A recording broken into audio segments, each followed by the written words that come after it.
இன்னைக்கு பார்க்க போகிற இன்டர்வியூ கொஸ்டின் என்னன்னா, what is data ownership in micro service அதை பற்றி தான் பார்க்க போகிறோம். ஃபார் எக்ஸாம்பிள் இப்போ நம்மக்கிட்ட 2 மைக்ரோ சர்வீஸ் இருக்குது. Like customer service, order service இருக்குது. தென் கஸ்டமர் சர்வீஸ் வந்து ஒரு கஸ்டமர் ரிலேட்டட் டேட்டா இருக்க ஒரு செப்பரேட் டேட்டா பேஸை மட்டும் தான் கஸ்டமர் சர்வீஸ்னால் ஆக்சஸ் பண்ண முடியும். தென் ஆர்டர் சர்வீஸில் வந்து ஆர்டர் ரிலேட்டட் இன்ஃபர்மேஷன் இருக்க மொத்த டேட்டா பேஸை தான் ஆக்சஸ் பண்ண முடியும். ரெண்டுமே 2 different database server.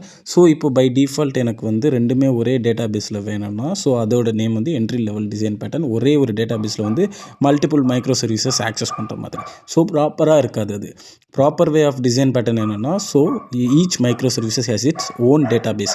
So customer சர்வீஸ்க்கு வந்து own customer related database, then order சர்வீஸ்க்கு வந்து own order related data base.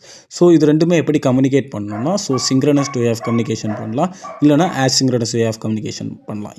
இந்த 2 வே மூலமாக தான் நீங்கள் வந்து ஆர்டர் சர்வீஸ்லேருந்து கஸ்டமரோட டேட்டாவை ஆக்சஸ் பண்ண முடியும், தென் கஸ்டமர்லேருந்து ஆர்டரோட டேட்டாவை ஆக்சஸ் பண்ண முடியும். ஸோ கைஸ், இதுதான் கைஸ் டேட்டா ஓனர்ஷிப் இன் மைக்ரோ சர்வீசஸ். இந்த வீடியோ பிடிச்சிருந்தால் லைக், ஃபாலோ, சப்ஸ்கிரைப் பண்ணுங்கள். கமெண்டில் கேளுங்க எதாவது டவுட் இருந்தால்.